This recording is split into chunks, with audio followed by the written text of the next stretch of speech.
Jason Quinn in real time.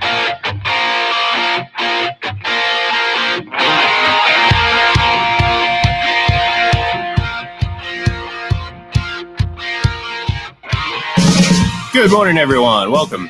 It's Wednesday. It's the start of the Stanley Cup Finals here tonight, and we are here live on FPC Radio, and we're going to talk about that. We're going to talk about the NBA Finals, of course, and whatever the hell else crosses our mind. So I want to give a big, hearty good morning to my co-host, Mr. John Saperchetti. John, how are you doing today? I'm doing fine, Ian. It's a beautiful day up here in the Boston area. It's, cool like I like it. Yeah, it's perfect. Nice weather. We're finally getting some nice weather, so I feel good.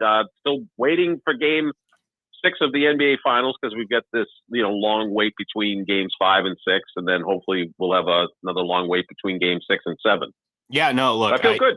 That's good, and I was going to ask you because I plan on making my triumphant return. Not that anyone cares or would even notice, but triumphant return to Boston tomorrow. And I must ask you from now, think of it from my point of view. Mm-hmm. Is it cold right now? Now, again, remember, for you, I'm 7 years living in Florida, and I am I'm a wimp. I'm just going to put it out there. Look, I admit it. The cold gets to me now. I've adjusted too much here. So is it cold? Is it going to be cold for me? Should I bring a jacket? Let's put it that way. Oh boy, that's a tough question. When you start asking, should you bring a jacket, you're becoming old, right? Because, when you're young, it's shorts, a t-shirt if it's 58 degrees. I think today's going to be in the 60s, and tomorrow is going to be a little bit warmer. You should be, by the time you get here, it should be in the low 70s, which should be nice weather. Okay, so that's like for me. Winter. For you, that might be a little cold. Yeah, for winter in Tampa, summer in Boston. So okay. For me, it's great, but you may want to bring maybe a long sleeve something in case you're out there and gets how windy Boston gets. Oh yeah. So yeah, that's the problem too. So yeah, dress accordingly. Like it's more like late summer weather than prime summer weather. Yeah, so okay, all right. That answers a lot of questions for me. That means I'm going to have to go out and buy some winter clothing, i.e. something with sleeves, because I don't have too many of those in my wardrobe these days. In fact, the last time I was up in Massachusetts in October, I had to buy a sweatshirt because I didn't think to bring one, or at least something that was warm enough to make me feel comfortable or anything like that. Yeah, I will do that, but I am looking forward to. I got a tea time tomorrow at 2:00, so I'm pretty excited for that. A little pre-game six golf. Unfortunately, I am not getting paid, or I'm not signing contracts like the folks playing over in the LIV golf league are these days. There's some hefty contracts being thrown out there. I don't know if you've seen, but yeah, they did not contact me, and if they did, I apologize. My phone must have been off. Please, I implore you, contact me again and offer me that money. We'll see, because, excuse me, the amount of money that's being thrown around with that is absurd. I think I know Tiger declined a what they called a 9-10 figure offer, which, hey, the guy just became a billionaire. He's been through a divorce and he declined that. I think he's doing pretty well for himself, money wise. But yeah, no, tomorrow it'll be fun. It'll be fun to be out there, but it might be the first time I actually have to wear golf pants to go play, because it might be a little chilly out there for me. Like I said, this is me, not normal. I mean, I know you guys are going to the beach, and I know, Hampton Beach is kicking off. I know you're right down the street from Revere Beach. I'm sure people are going there, sitting in the sun, quote unquote. For me, I might look. You remember that old Bernie Sanders photo when he's like hunkered down with the big jacket and the mittens? That might be me tomorrow, getting off the plane in Massachusetts. So especially at 10:00 in the morning, that might be a little chilly for anyone. Yeah, I mean, 10 a.m. it says 72, and then as we get into the afternoon, it's going to stay right there. So low 70s, which again is perfect for me, but it might be 10, 15 degrees cooler than you like it, or maybe even more so than that. And you'll be out doing some fun stuff. So yeah, you may want to just be prepared for that. And then again, at night, It's going to dip into the 60s. I'm giving all the weather reports here, was always been my dream job, is to be a weatherman, because it's like, although in this area the weather is like the lead story on the news every night. But it should be fine. But yeah, maybe dress accordingly. Yeah, I like I said, it'll give me a good chance to wear pants. Let's put it that way. I'm kind of excited for that. I have some nice jeans that I've worn like once, because down here it's just pointless. It's pointless. It really is. I try sometimes, and it doesn't quite go well. So obviously being up in the city will be fun. And as I was telling you before we got on the air, I haven't been there since right before I moved down here, and it's been 7 years since I've moved from Massachusetts. So it'll be fun. Hopefully, John, it'll be a celebratory night as well, because of course Game 6 is tomorrow night, and the Celtics now find themselves down 3-2, and that's where we're going to start and probably continue throughout the show today, and that is with the Celtics and Warrior series, because we watched probably, I would say, of all the games this postseason, that was by far the most frustrating. And it's easy to sit there and complain about the officiating. I think every fan base is going to complain about the officiating. So anyone who's saying, "Oh, all the Celtics do is complain," well, no, that all any fan base does is complain about the officials. It is what it is, and again, that kind of speaks a little bit to the problem the NBA has, but that's besides the point. When you turn the ball over as many times as Celtics did, and when you can't hit free throws like the Celtics couldn't, you don't deserve to win that game. And no amount of poor calls down the stretch is going to change that. Even if, again, we can sit here and say, oh, well, you point to these few calls and that's about 10 points and that's what they lost by. I mean, it doesn't matter. At this point, we're just, excuse me. It's a problem the Celtics have had when they lose games. They look disengaged for large chunks of the game. And look, I mean, as bad as it was, I mean, this team was a Jordan Poole miracle shot in the closing seconds of the third quarter away from taking the lead heading into the fourth quarter. Now, that shot, again, it's a 1 point swing, or rather a 3 point swing, rather. It was still just it was a backbreaker for such a great third quarter that the Celtics did have. And again, I mean, if you're trying to find some silver lining, that's it. That when the Celtics play their game, I think we all believe they are a better team. Now, I will say this. Wiggins has certainly emerged, I guess you want to call it, as a great role player. I mean, again, former first overall pick, fell out of favor in Minnesota, obviously. He's had 2 back-to-back really big games, big shots, big moments. Despite all that, the Celtics are still have an opportunity to win these games, and that's the most frustrating part about all this, because they, for whatever reason, revert to this pre-January Celtics team for large chunks of games.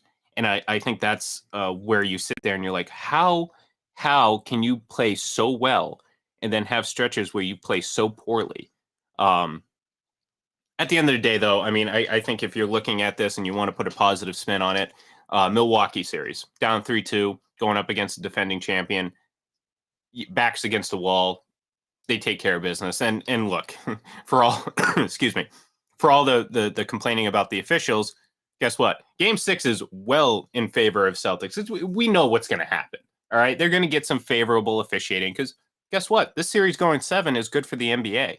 So, to me, I look at this as a perfect opportunity, short of the Celtics' inability to shoot or whatever happening tomorrow night. I think they're going to come away with a win, but it doesn't change the fact that Game 5 was a very, very disappointing result in terms of effort and just obviously the end result.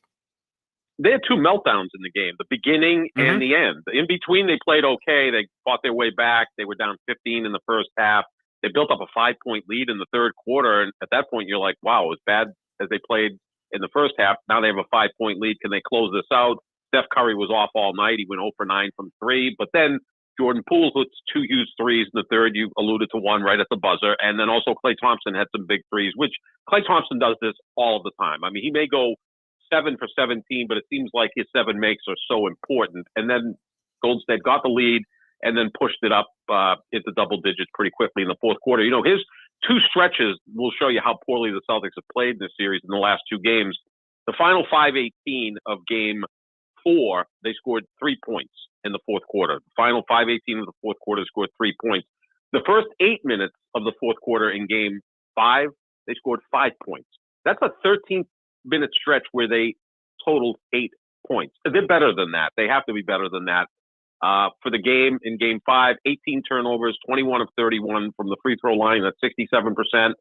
They had 4 air balls in the fourth quarter. Essentially, right before our eyes, the Celtics turned into Russell Westbrook in the fourth quarter. That's about how poorly they played in the fourth quarter and for most of that game. But again, coming home, if you notice Scott Foster's on your flight, you know, let me know, because that means he's coming here to town to extend the series, and we'll probably see a 7th game. But the Celtics, you know what was a little much of a turnoff in Game 5, Ian? It looked like they were a little intimidated and awestruck or not feeling comfortable on the court, where throughout the rest of the series, they seem to be in the mode that, yeah, we belong with these guys. They looked somewhat intimidated on Monday night. They're going to have to flip that Thursday night and to get this thing to Game 7. Yeah, and look, I think part of that's frustration. And I said, you know, look, there's no sense in blaming officials, because at the end of the day, when you, again, turn the ball over, it's clear as day. 16 and more turnovers, the Celtics lose. And they had what, 19? Well, and not just, you know, we're not talking about, you know, high-end defensive effort from the Warriors. I mean, I'm not saying that the Warriors have been playing great defense, but I'm saying these turnovers are sometimes just self-inflicted. I mean, poor dribbling, poor ball handling leads to just a mess of a possession, and then all of a sudden, you know, they say it all the time on the broadcast. You know, you turn the ball over on a fast break attempt, you're giving the other team a fast break opportunity, and the Warriors are going to, you know, for the most part, you know, come through and deliver on those opportunities. So, excuse me. It's frustrating. Don't get me wrong. I mean, there's certainly situations where you're wondering, like, how does Draymond Green not get a technical for the antics, you know, walking into the Celtics huddle and doing all that stuff. I mean, that's sitting there, that's puzzling. Obviously, that Curry play where it clearly went off his hand. I mean, that was awful. But at the same time, John, where's the Celtics coaching staff to challenge that? I mean, that and that's one thing. If you're going to criticize Ime, challenges, not only deciding against them, but choosing the ones that he does the challenge, is puzzling at times. And that's a situation where, you know, you have that was just so blatantly, you know, a bad call that, you know, anyone who challenged that, you're going to get that overturned. So I felt like that was a mistake. But again, at the end of the day, you can't, when you play as poorly as the Celtics do in terms of turning the ball over and then again missing free throws. I mean, forget about getting fouls. I mean, are they going to hit their free throws if they get those fouls and those foul opportunities? I don't know. I mean, Jason Tatum started 2 for 5 or 2 for 6, and then, you know, you're missing easy shots like that. And at the end of the day, when you lose by 10, that tends to stick out quite a bit. So I don't know. Like I said, very frustrating. I don't, you know, I'm not. I know we're seeing some incredible, I guess, reaction to this in terms of, you know, this team went from underachieving to playing the best in the league to now people want to break them up. And I'm thinking at the end of the day, I'm like, all right, guys, let's pump our brakes a little bit. John, you remember this? What happened the first time LeBron James went to the NBA Finals? Oh, he got swept. Yeah, they got so. Yeah, he got swept. And you know, folks sitting there saying, "Oh, Jason Tatum's not that guy." Now, I'll admit I think he's underwhelmed a little bit in this series. I think he's taken far too much criticism from folks that probably couldn't do half the things that he could do. But I think also, like, you know, there is a fair amount of criticism when, you know, maybe you don't live up to the scoring that you've created for yourself. And I think you've mentioned this before. The biggest concern, obviously, going into Game 5 was his low percentage just in terms of 2-point shots. Like, how is it that low and you're that good? He's done a lot of other things really great defensively, facilitating points. So like, I'm not going to have any of this. Oh, Jason Tatum sucks. He's a star. Now, what happens over these next couple games can elevate him from just a up and coming star to a superstar. And that's what we're talking about right now. This isn't a legacy building thing. This isn't do or die for Jason Tatum because he's 24 years old, John. Like, how can you speak in terms of infant, this is do or die? No. I mean, they could ultimately end up losing this series, and for all we know, they might be right back here next year or the year after. Like, this is a team that, they're a very good team. And this isn't an example of a few years ago where they, we've talked about this before, where they overachieved and you thought, okay, they just weren't able to compete. They're competing. Now, again, maybe they don't win this series. It's not the end of the world. And I think, unfortunately, people, especially people around Boston, and there's a large segment of fans that are in their 20s right now that all they know is championship or bust. So for the Patriots, if you don't win a Super Bowl during the Tom Brady era, yes, that can be considered a failure. Here, it's not a failure. I mean, obviously it's disappointing, but there's a lot of good things that come out of getting to the final, especially with a team that, unlike other teams in the past, like we talked about Toronto and how we kind of saw that, okay, this seems like more of a one-off. I mean, Kawhi Leonard, he's not going to stick around, this, that, and the other. Celtics are built for the long haul. So if they don't finish the job this time, there's going to be opportunities. It doesn't mean they're going to get there again. It just means that they're certainly in the conversation and they're going to be opportunities. And I think there's a lot of optimism for the future. That being said, you're this close to a championship. You want to see them pull through and finish this off.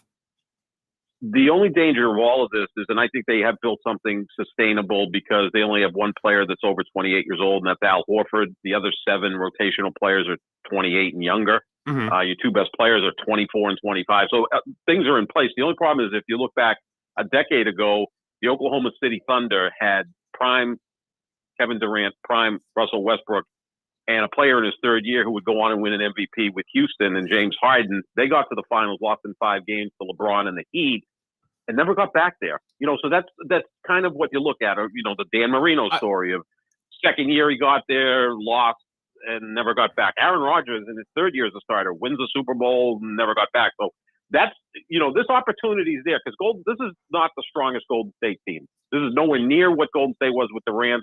And quite frankly, it's probably not even as good as the first 2 Golden State teams that went to the finals because Steph, Clay, and Draymond were, 7, 8 years younger. There's a real opportunity to win this thing, and at times they look like the better team. That's the frustrating part, like you said, Ian. There's moments in this finals that you go, they're just better, and then there's moments that, like, do they really even belong here? That's maddening at times. Yeah, and that's honestly that's I think the root of the frustration because the swings have been so dramatic in both ends, where it's like you sit there and you watch the Celtics team and you're like, how could they ever lose a game? And then you watch and you're like, how could they ever win a game the way they're playing? Like, low percentage free throws, just turning the ball over. Like, again, not necessarily unprovoked turnovers, but certainly give credit where credit's due. Golden State's played great defense. Certainly Steph Curry's been playing very good defense, but just some of the turnovers are just it feels so unforced. And that's the frustrating because, if they go ahead and lose this game, you're going to all of a sudden find yourself wondering, like, how did they blow this opportunity? Because all the opportunities were there. I mean, late in Game 4, that's obviously the big one, and again, if they end up losing the series, that's the game that everyone's going to point to, that collapse in Game 4. On the flip side, John, the Celtics have Game 6 at home. And again, anyone who watches the NBA has to figure that, okay, if you're going to get any favorable officiating, it's going to be in Game 6 at home, okay, when you're facing elimination because, hey, If it goes to 7, the NBA has another opportunity to make some more money. So guess what? They're going to do it.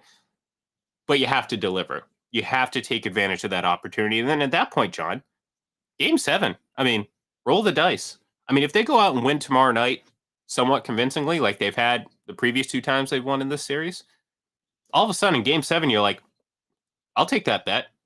In fact, John, I will be betting on the Celtics on Game 7 because that would be Sunday, and I will be in a place where I will be able to make a bet, and I will be putting money on the Celtics because if they can force a Game 7, I'm going to be feeling a lot better about what's going to happen for them.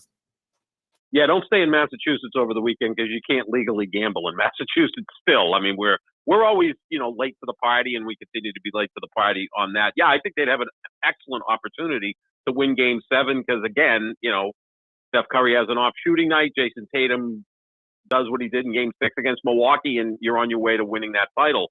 The strange thing in this series, and you just brought it up, is how up and down the Celtics have been. The Celtics have the 2 highest scoring games in this series, right? They scored 120 and 116, but they also have the 3 lowest scoring games in this series, 97, 94, and 86. Whereas Golden State's just been so consistent throughout. Look at their scores, 108, 107, 100, 107, 104. You get the idea that Golden State's going to score in the low hundreds, right? So now can you beat that? Twice the Celtics have, 3 times they haven't. And, you almost get a little bit of a feeling that Golden State, and I don't want to jinx the Celtics because usually when I bring up a good point, it gets refuted. So maybe I'm going to help the Celtics here. But Golden State almost has a little feel of like the 2018 Patriots. Like, they're an older team. They're not dominant, but you know what? They've just been here so much and they know what to do and they're not going to screw up. And, the Celtics, maybe they're the Chiefs. They got the shiny new toy in Jason Tatum and when they're on, they're just blowing doors, right? Like the Chiefs would put together 3 or 4 touchdowns in a quarter.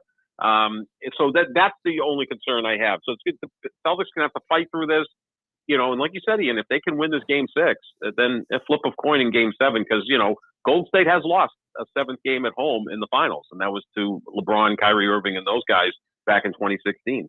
Yeah, and look, I mean, and this Celtics team, does play fairly well on the road, so it's not insurmountable for them to go on the road and win a Game 7, and that's something that certainly, obviously they did against Miami, so it's not out of the realm of possibility. So obviously the reaction immediately after that game is going to be frustration, disappointment, like, oh my God, it's never going to end, this, that, and the other, and now it's like, okay, a couple days have passed, you come out. They get off to a hot start tomorrow night and you feel pretty good. And like I said, you have a nice victory. Then all of a sudden it's all bets are off and everything comes down to one game on Sunday night. And at that point, everything that happened in the series prior to this is moot because it's all about one game. So, again, it's disappointing if they don't win. It's not the end of the world. And you brought up a great point. You mentioned the Chiefs. I mean, you can look at the Rams. The team the Patriots played and beat in that Super Bowl. Now, they had a lot of talent, but maybe they were missing one player, one element. In this case, it was Matt Stafford, and a better quarterback. Now, I'm going to make a quick, we heard this a lot after Tom Brady led the Bucs to a Super Bowl. I was like, oh, they just needed a good quarterback. And I was like, no, they needed Tom Brady to win a Super Bowl. The Rams are an example of a team that was just a quarterback away. Like that's an example of a team that was a quarterback away, and it's not taking anything away from Matt Stafford. But you saw the difference between him and Jared Goff, and how important it was to have an elite quarterback versus a decent one. And that's what I think Jared Goff is. He's not bad. He's not great. He's just Jared Goff, that's it, so I think the Rams are a perfect example of that team that just was a quarterback away. Now, does that mean that the Celtics are just X player away? I don't know. We honestly, again, that could be moot as well because they could win the next 2 games. And of course they're not a player away because they're there. But it's a great example bringing up the Patriots because I think there are a lot of comparables. There are a lot of similarities between this Golden State team and that Patriots team, where it was like, yeah, maybe again, they're not the best version of what we've seen in the past, But are you going to bet against them? Probably not. Probably not. Mm-hmm. So we'll see. Speaking of yeah. I was going to say, that's a great point about the Rams you made, is because the Rams continued to make the playoffs and, be a double-digit win team. And then Stafford showed up, so they got the improved quarterback play. I mean, Brady just flipped the script in Tampa Bay. I mean, and if he was to leave after this year, they'll go back to being, mediocre at best. I mean, look at what people thought they were going to be the 40 days that he was retired. I mean, and people now have like kind of just blocked that out of their memory because, obviously people are, I don't know what it is. I mean, there's Brady fatigue. I get it. There's Brady hate. I understand. Like, he's beaten a lot of teams. So it's like this idea, and people will shout it to the death that, the Tampa was just one player away from going to a Super Bowl. I'm like, they hadn't been to the playoffs in 13 years. They hadn't won a playoff game in 18 years. I don't care what revisionist history, what, hindsight that you're using. There's no way that team was just one player away from winning a Super Bowl. They were one specific player away from winning the Super Bowl, and that is the greatest quarterback of all time. You get Aaron Rodgers, you don't win a Super Bowl. No offense. I mean, you biggest Aaron Rodgers fan in the world is you. You probably agree with me. I mean, and people said, Aaron Rodgers. You get to the playoffs. He'll get you to the playoffs. He may even win a division round. Yeah, no, but there'll be something that he screws up. I mean, I just, I've almost just resided to the fact that that's what's going to happen. And look, I'm not saying that it was an easy, because when we talk about 2020, we also talk about every circumstance that went into that season. The fact that the Bucs had zero preseason, zero training camp. Like, and again, we're a 7-9 team, and everyone's like, oh, well, look at all the talent. Every NFL team in the league has talent. I don't care about talent. How do you put it together? How do you create victories? How do you use that talent efficiently? That's the biggest thing, and I think that's the biggest element that Brady brought to the Bucs. And how we're now on to football and Tom Brady, I'm not quite sure, but before we get too far from the point, it's maybe in hindsight we'll look at this and say, okay, maybe the Celtics were, one key trade away. Derek White, great acquisition. He's kind of, the last couple of games have not had his best run, and that's been very evident, because usually he's been kind of like the calming source. Like, if the Celtics struggle a little bit, well, you bring in Derek White. He's going to hit a couple big shots. Last couple of games really hasn't done that. That's not a knock on him at all. I mean, it's just, sometimes you have it, sometimes you don't. But Celtics going to win a championship, you need guys like Derek White to hit those big shots. You need Marcus Smart to be the good Marcus Smart, because, that pass to Robert Williams, no look, behind the back, was beautiful. But to say that I didn't have like a mini stroke watching that go through, it would be a lie, because I thought until it actually reached Robert Williams' hands, that was going to be a turnover, because that's what the Celtics have been doing, and that's the frustrating part. I say all that to say this: I think the Celtics win tomorrow night. I just, again, I don't, as impossible as I thought losing 2 games in a row would have been, losing 3 games in a row, I think, is just not going to happen, regardless of whatever officiating help they may get, because of just how, just how the NBA works. It is what it is. I still think that, tomorrow night, it's not a legacy game, but if you're the Celtics, you do not want to go out on your home court losing 3 games in a row in the finals. And if that cannot motivate them to play their best game of the series, I'd be surprised. Yeah, I mean, I picked the Celtics in 6, so that's an impossibility now. But, we always felt it was going to be a long series, because, again, both teams are flawed. So, was Golden State going to beat the Celtics 3 straight games? That's the other thing, too. Are they good enough to beat the Celtics 3 straight times? That's what we're going to be looking at tomorrow night. But I have confidence in them. Again, Tatum and Brown, I'd like to see them sharing more than, your turn, my turn type of offense, which sometimes is infuriating. And then, if you can get step-up performances from the second-tier players. Al Horford had a great game 1, has been pedestrian ever since. Marcus Smart had a decent game the other night until the fourth quarter when he kind of lost it. But, yeah, you just need some other players to step up and just get some bench scoring. I mean, Grant Williams, Peyton Pritchard, and Derek White contributed absolutely nothing the other night. They got to get something from those guys. Yeah, that's the thing, too. It's like, I mean, as much as we put, the pressure on on Tatum and Brown and everything like that. I mean, again, you need that complementary scoring, and that's something that the Warriors have been getting. I mean, we talk about Andrew Wiggins and his emergence of sorts, and how right now they're just playing well right now. They're complementary players, and that's what you're going to need from the Celtics. So, before we go, I do want to ask you real quick who your pick is in the Stanley Cup Finals, because that does get started tonight. If you haven't already, go over to Full Press NHL on Twitter and check out last night's Full Press Hockey Weekly, where the guys broke down the series and obviously gave their picks. But I do want to, before we get off the air here, I do want to get your pick for this series, because I'm sitting here saying, like, man, I want Colorado to win. Obviously, because I'm not a big Tampa fan; they're a rival of the Bruins. But I'm also partial to Cale Makar, Mr. UMass, so I'd like to see that happen. However, as good as the Avalanche are, it's becoming increasingly more difficult for me to pick against Tampa. I just can't do it. It's so hard for me, no matter what. Kind of like the Patriots. Like it doesn't matter what their regular season record was. If you're picking between this championship team or the best team in the league that year, give me that championship team that's done it before, because I think there's a lot to say about that, especially a two-time defending champion.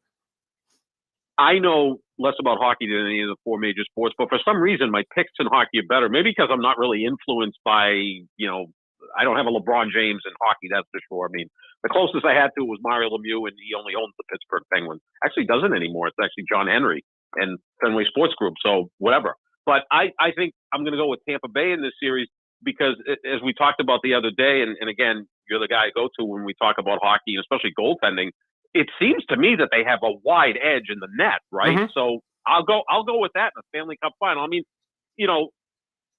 last year they won.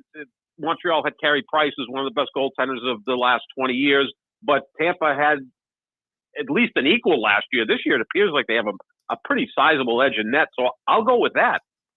No, look, you wouldn't be wrong. And look, against any team, they're going to have an advantage in net, just because, I mean, Andrei Vasilevsky he's the guy. So, and that's part of the reason too. It's like, at the end of the day, it's like, as great as Colorado is, one, they're going to be without Nazem Kadri. Two, they're going up against the best goalie in the world right now. And I'm a little partial to goaltenders, so I tend to give them a lot of credit in situations like this. So yeah, I have Tampa. I think it's going to go 6 or 7. That's kind of where I'm falling into this, and I hope I think it's going to be a really good series. But I think at the end of the day, we've just seen too much from the Lightning, too many moments where you think that they're not going to come through, and they do, and that's a great sign of a champion. So that's going to do it for us here today. We will be back. Actually, I don't know exactly when we're going to be back, because there's a lot of things happening over the next few days into next week. So we'll try to keep you updated. In the meantime, like I said, head over to Full Press NHL if you want to check out the Full Press Hockey Weekly Stanley Cup Final preview that happened last night. And of course, if you want to just listen to the audio version, search that wherever you get your podcast, as well as FPC Radio Live, because we've got some some good episodes that we've done in the past that you can certainly check out. So thank you everyone for tuning in. Have a great weekend. Have a great week. Go Celtics. And hopefully we'll be talking Monday about the Celtics NBA championship.